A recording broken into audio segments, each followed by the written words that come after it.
Bihar assembly ఎన్నికలకు ఇవాళ నగారా మోగనుంది. కేంద్ర ఎన్నికల సంఘం ఇవాళ ఎన్నికల షెడ్యూల్ ను విడుదల చేయబోతుంది. సాయంత్రం 4 గంటలకు ఈసీ ప్రెస్ మీట్ నిర్వహిస్తోంది. ఇందులోనే ఎన్నికల తేదీలు ప్రకటించబోతోంది ఈసీ.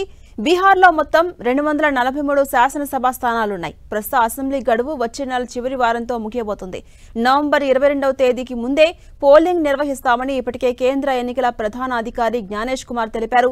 మొత్తం 3 విడతల్లో ఎన్నికల పోలింగ్ జరిగే అవకాశం ఉంది. అసెంబ్లీ ఎన్నికల నిర్వహణ సన్నద్ధాన్ని సమీక్షించేందుకు ఇప్పటికే సీఈసీ బృందం 2 రోజుల పాటు బీహార్లో పర్యటించింది.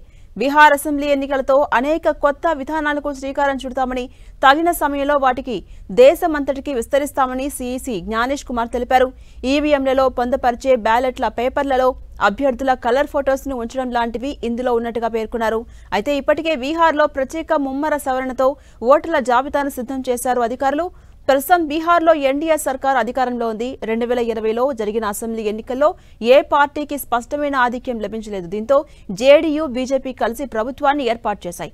నితీష్ కుమార్ ముఖ్యమంత్రిగా ప్రమాణ స్వీకారం చేశారు. కానీ 2 ఏళ్లకే నితీష్ ఎన్డీఏను వీడి ఆర్జేడీ, కాంగ్రెస్ తో కూడిన మహాగఠబంధన్లో చేరి మళ్లీ ముఖ్యమంత్రి అయ్యారు. అయితే ఈ బంధం కూడా ఎంతో కాలం నిలవలేదు. ఇక 2024 జనవరిలో మహాకూటమిని వీడిన జేడీయూ మళ్లీ ఎన్డీఏతో కలిసి ప్రభుత్వాన్ని ఏర్పాటు చేసింది. దీంతో మరోసారి నితీష్ సీఎం బాధ్యతలు స్వీకరించారు.